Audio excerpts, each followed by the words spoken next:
Welcome to the thrilling world of Security Squawk, where we explore cybersecurity. Guiding you through online threats, we'll aid you in understanding safety protocols and trends. Meet our gurus, Bryan from Exact IT, Reginald from Arc Solvers, and Randy from Tech Rescue.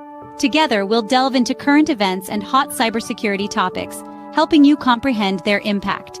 Stay informed, stay secure. Security Squawk, the business of cybersecurity. Buckle up, let's dive in.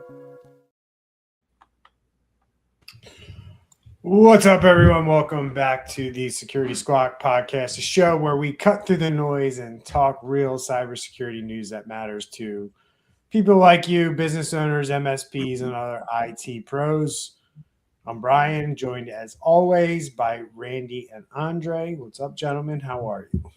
Hey, Happy New Year. I guess we can still say that, right? It's only been 9 days. That's right, and Happy Friday. We can always say that. You're running out of time on that one, though, I think. Yeah. All right. I'll take my Christmas tree down. Fine. All right, guys. I mean, if you just leave it up like 10 or 11 more months, it'll be time for it again. Yeah, there you go. So there you go. Be September in 8 months, you know. Get that Christmas tree up in September. All right, here we go. So we got 3 stories today we're going to cover that tell one simple truth, that cybersecurity basics still matter. And as we talk about all the time on this show, when they're ignored, the bad guys exploit the gaps and push your life into chaos. Randy's going to hit us up first with a massive data breach hitting a major university. Andre's going to break down why so many medical devices fail basic cybersecurity tests just as the FDA tightens up some rules around those medical devices. And I'm going to wrap us up with a stunning breach chain that hit 50 global organizations because someone didn't flip a switch on multi-factor authentication. So let's get right into it. So Randy, you're bringing us this story here about University of Phoenix and their data breach. It's a reminder that higher education is still a prime target. They just confirmed a breach impacting 3.5 million people. What's going on? Well, so University of Phoenix uses, so this has all been coming out over the last couple of weeks, few weeks. More and more details have been coming through. Originally, the suspicion was unpatched Oracle e-business systems because University of Phoenix used to be a part of a group that was like famously known for being an Oracle shop or whatever. So a week ago, that was kind of like, I don't know, maybe like really like their private equity company that own them. Yeah. Yes, okay. That's what I've read, but it has. Okay.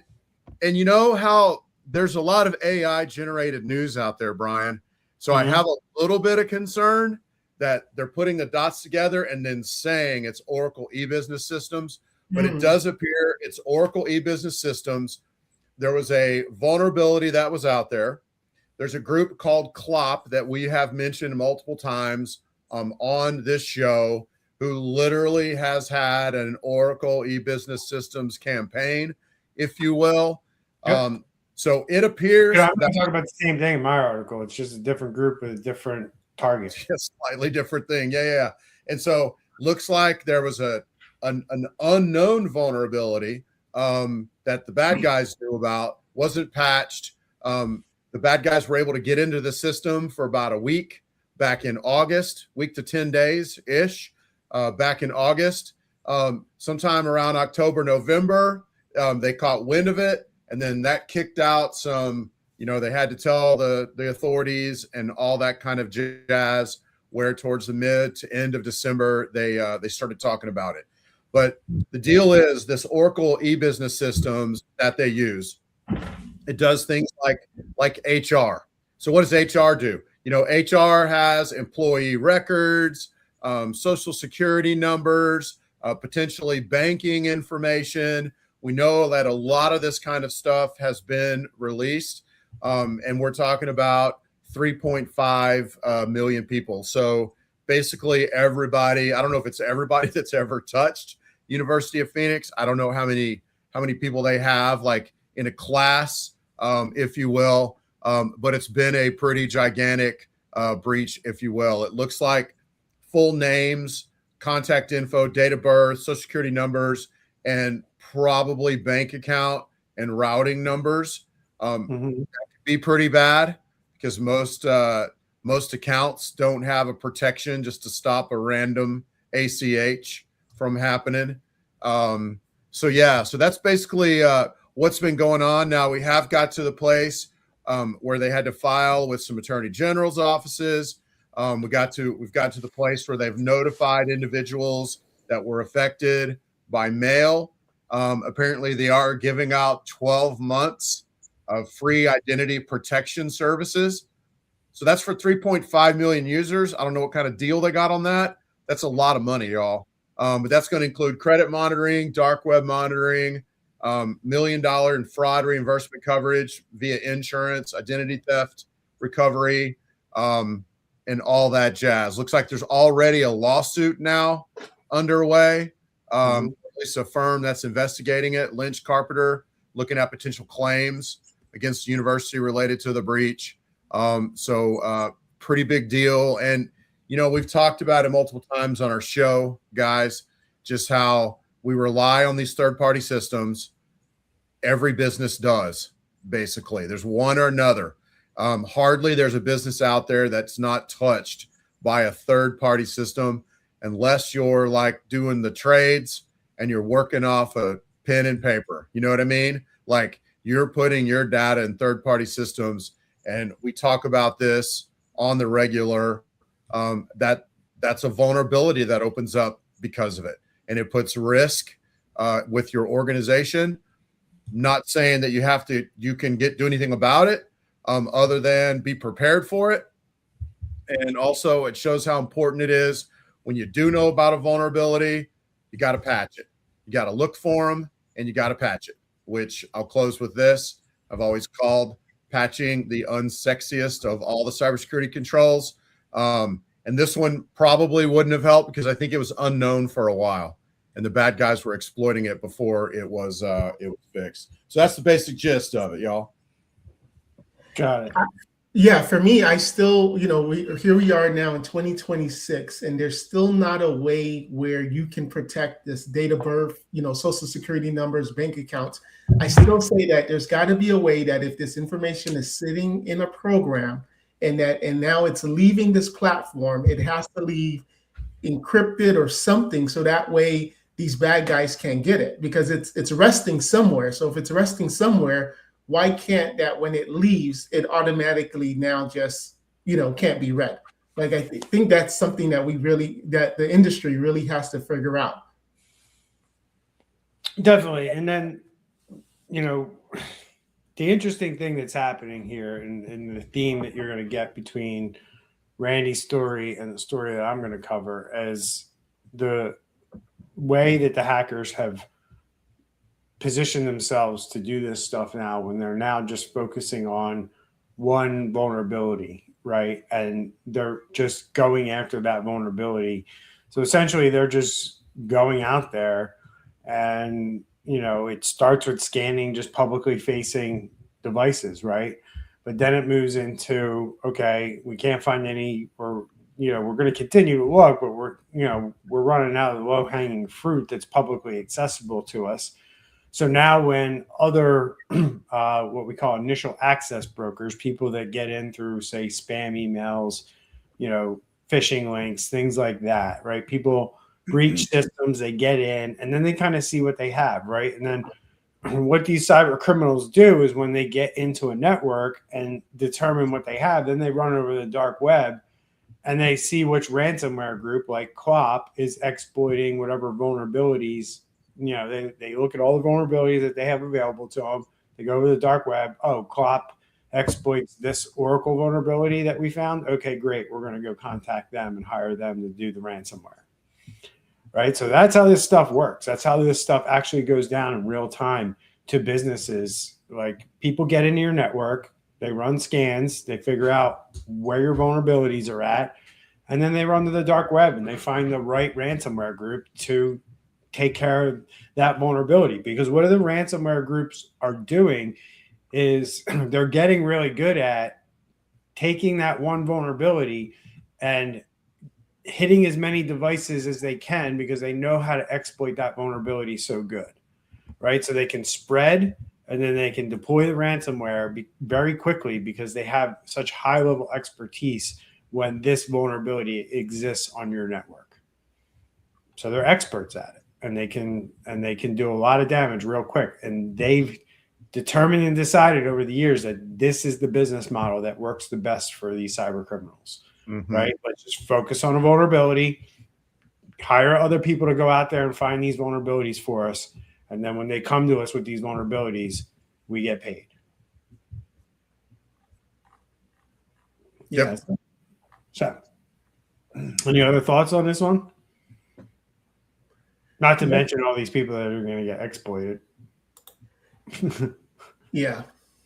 University emails coming in, text messages, anybody that graduated still has I think about anybody that's graduated that still has a loan or something like that because of they went to this school. You're going to be getting emails and messages, about your loan and stuff like that, and it's going to seem urgent. So you got to be vigilant and be mindful of these things. And I'm sure on the lawsuit side, isn't it going to be different being this is more of a private company versus suing like a school? It's a little harder to, get things out of them. So. I mean, yes and no, but I think it makes it a little bit easier since this is a private university versus a public. Yeah. Yeah. So, all right, Andre, we got these medical devices that are falling short of FDA cyber standards. And this is related to a new report that most connected medical devices in U.S. hospitals would fail the FDA's updated cybersecurity requirements if it was submitted today. So what's going on here? Yeah, so interesting statistic I'll start off with. Where so obviously when you go inside a hospital, obviously there's computers, but then there's all of these medical devices that then have some type of network connection, Ethernet connection, and it connects to the internet or at least on the internal network of the hospital. So the statistic is that 53% of these medical IoT devices have known critical vulnerabilities, and that 33% have risks that could impact device operation or patient safety. So we've seen in the news before where when these hospitals go down, it's, obviously it's mission critical items, but when these medical devices were created, let's just say 10, 15 years ago, cybersecurity wasn't on the forefront. Now with these new FDA rules, they have to now show that they can now support the entire life cycle. So what I found interesting is that the medical devices stay in service between 10 and 15 plus years. So once they're in the hospital, they're there for 10 to 15 years. However, the support as far as getting it, patching and things like that is only 5 to 7 years. So that's kind of like us, the hospitals still using Windows 7. The hospitals aren't changing. So we see the disconnect in these old devices. And many times it's because these medical devices are extremely expensive. You have to retrain staff. And, obviously, if it's not broken, why fix it, right? So if your doctors or medical staff says, hey, administrators, we need to replace this device that's working perfectly fine, it's just no longer getting support from the manufacturer, well, most likely the board is going to say, well, it's working perfectly fine. We'll budget for it another time until it breaks. So it's a real concern because if there is some type of cyber attack and you have a patient and it's now giving, maybe it can be reprogrammed to give wrong information or shut down, it's just it's a really life or death situation. So hopefully hospitals can budget and they can take this more seriously, because at some point you have to take this cyber risk and just know that one day it's going to affect the patient, and we don't want someone dying because your system got hacked. Well, and it's kind of crazy too, because medical devices are expensive. They're involved in critical care often. So we're not just talking, like a thermometer that could get hacked. We're also talking heart monitors, talking things that, maybe are literally involved in critical care. So they're expensive. They're involved right now in things. So it's not like you could just turn them off, right? And just say, oh, these are dangerous. Don't use them anymore. I think kind of the big picture here is Bryan, I feel like I'm just like hoping and wishing, like thoughts and prayers, what's fixing to come out of my mouth, because what would be great, and I think what the FDA is trying to see, is that we start to see these devices differently. We start to see them with having a life cycle. We start to see them, they should be cybersecurity first, and moving on a journey towards being cyber secure. I say that though, how many times have we mentioned this industry over the last 4 or 5 years? And it's just time after time after time after time again, they're using old, outdated technology and they're not doing anything about it. I think that's kind of the gist of what the FDA is trying to see here is let's change and become cyber secure. It won't happen overnight, but let's be moving in that direction. Well, yeah. I just hope that these devices, I mean, look, as scary as this is going to sound, I mean, it's a real risk out there, but like, what if these devices cannot be updated? I mean, you got some of these devices implanted in human beings. Yep. Right. So I'm not kidding around. Like literally, I own a Mercedes-Benz. It's not even 4 years old. And they just disabled the app that allows me to do like the remote start and the locking and everything. Like the whole entire car, like the technology function of it, the Wi-Fi inside the car. For whatever reason, Mercedes said, we're not doing this anymore. We're not supporting it. We're shutting it down. And boom, I lost it. Right. So I can't remote start my car. We don't have Wi-Fi in the car anymore. And like, you call them and ask them like, what's going on here? And they're like, oh, well, we're not supporting it anymore. If you want, you can buy a new car, or you can go get a third party to, get you those same, features back into your car. Seriously? I paid $120,000 for that car. Dang, son. You know what I mean? Like, what the fuck? So like, I mean, I don't need that. You know what I mean? Like you need to support that thing forever and ever. And this is the prop. This is what I'm getting to, right? Somebody needs to force all these companies. If you're going to put out a piece of hardware and you're going to offer it to people, you need to support it. Same thing with the damn TVs. They stopped supporting the software on those like in a year and a half. If that, right? Dude. Right. And everybody gets a new TV. And the next thing you know, it's vulnerable. And, they got 8 TVs in their house and they got 8 vulnerable TVs because the manufacturer's like, we're not supporting this anymore. Man, but that's going to stifle the technology growth, because they're going to be like, oh, we got to keep everything on this platform, even though we were innovative and we created something new that's going to be even better. That's why a lot of people out there are pushing for secure by design. Right. What's that? Because it's a standard that all this stuff's going to have to be built on, and you have to meet it, or you're not going to be able to sell your product in certain places. Yep. Right. And then that's it. I mean, but for how long? For how long? What? No, secure by design, because you can sell it day one where it's secure, but how long does it need to stay secure by design? It's secure by design is a process. It's okay. It's more like a manufacturing process, right? So it's like when you're going to build IT hardware, you're going to put it through this process, right? And if you put it through the process, the idea is that it will always remain secure. Like that's the idea. Like if you create it today, in 20 years, you're going to have a way to make sure that it stays secure. Ouch. That sounds expensive. It's not expensive. It's just, we know how to do it now. It's just forcing these companies to do it the right way. Got it. Companies want to get there fast, so they cut corners. It's all about cutting corners. Everybody cuts corners. They put out insecure products, and this is like the government and world organizations kind of saying like, hey, you capitalistic companies, you for-profit companies, you need to start doing it this way, or we're not going to let your products play in the system. Right. So they're going to kill it off where if you don't follow secure by design, you're not going to be able to sell it to the government. Got it. Okay. Right? Hopefully that matriculates down to people going, oh, well, like that's a standard. So we're not going to put that in our business if that standard isn't met. Right. So that would be the idea. Got it. Okay.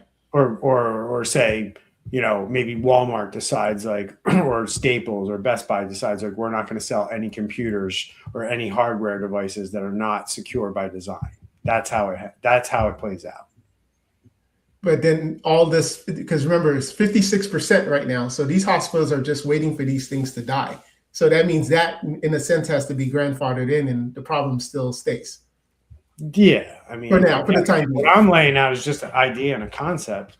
Mhm. You probably have maybe a decade before it would actually come to fruition to where people could actually adopt and go in that. You know what I mean? Well, and that's what I was saying in my my comments on this, and I had to stop myself and say, I feel kind of like a big joke even saying this out loud, but this is what's got to happen. Mm-hmm. But we're not seeing it. We don't see movement in this. Maybe there is movement in this, but we're not seeing it. But you're right. It's not going to happen overnight. And, cybersecurity is a journey anyway. It's not a destination. And keeping the devices all there. I mean, to me, a lot of these governments, they would rather have these devices vulnerable than not vulnerable for their own purposes, if you know what I'm saying. Yep. So, yep. That's why what you just said is a thing. Another thing. Wow. Yeah, I didn't even think about that angle, man. Right. So, all right. So let's move on here. We got my article here, which is pretty interesting that I thought, and it was really strikingly related to what Randy talked about. And this one organization or this one criminal organization hit 50 organizations, which I thought was like, wow, okay. And said without using anything sophisticated, right? So no nation state tools, no 0 days, no advanced malware frameworks. It was literally basic credential theft, and they figured out how to do it at scale, right? And this is what they did. They essentially used InfoStealer malware. So that's malware that quietly harvests usernames and passwords from infected machines. And what did they infect? Well, they infected browser, like when your users log into a website and it says, do you want to save this so you don't have to log in next time? And they click, yeah, and that's in every browser. I think that's an option that stores it. Most browsers, it's unencrypted. It's very easy to crack. And they were just, throwing up ads or sending emails, fake pop-ups, fake things on malicious websites known as malicious ads, right? And they're just clicking on, or they were just messages saying like, you need to update your browser. You need to do this. And when they click on that, these InfoStealer things were just stealing the credentials right out of the browser, right? And once they had these credentials, the cyber criminals were targeting VPNs and mainly cloud services. And they were going after the interesting thing is this article doesn't name the cloud services. I can kind of guess which ones they were based on what I'm reading. It wasn't TwoDrive, it was the other one. But basically across these 50 organizations, none of them had multi-factor authentication. Crazy. So if they just had that turned on, even though their company had malware on it that was stealing their passwords from a web browser, so what if they have that information, right? If they have the username and password and they're blocked by MFA, now they have to, come up with another scam to try to steal your MFA code, right? In that case, they're probably going to move on, right? Because there's 49 other organizations that they can hit because they don't have MFA, right? So that's what was going on here, and that's how easy it was. And then once inside, these guys, like I said, they went for anything that was cloud storage, like OneDrive or Google Drive or any of those third-party tools like Dropbox, ShareFile, or if you still had internal file shares, file systems, and they were going in there and stealing the information and then letting you know they stole it and they weren't going to do anything with it if you paid them. But if you didn't pay them, they were going to start releasing it or contacting the people whose data that they had.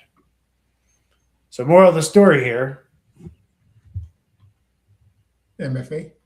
Make sure you have MFA turned on because these are the layers we talk about. Even though it failed at the layer of detecting that the thing that the user was clicking on was malicious, right? And your antivirus or your endpoint software didn't detect that you had info stealer malware on your system, right? So there's another breakdown in your protocol. You just made it really easy for them to walk in the front door by leaving the MFA turned off once they had the information. So then they were able to do further damage based on all these little things not being there. I'm reading in this. Oh, sorry. Go ahead. Oh, no, I was going to say it's kind of like they left the key under the mat, right? But Randy, you mentioned the word journey. And I remember back in the days where your password would have to change. Like it was annoying, like every 14 days, every 30 days, right? Then we tell everybody, well, that doesn't really make sense because people just put a 1 afterwards or, some type of combination. Then we say, don't change your password, use a password manager. And now companies now have disabled that rotating password. But in this case, password's not rotated, MFA is not turned on, and now they just got it. Yeah, sounds like it's super easy. I'm reading down in the article some of the victims, and just real quick, a defense contractor in Turkey. Bro, it was Change Healthcare. These guys were Change. These guys were Change Healthcare. Right. And the British Library and that Snowflake hack. Yeah. And I'm looking at some other ones down in here.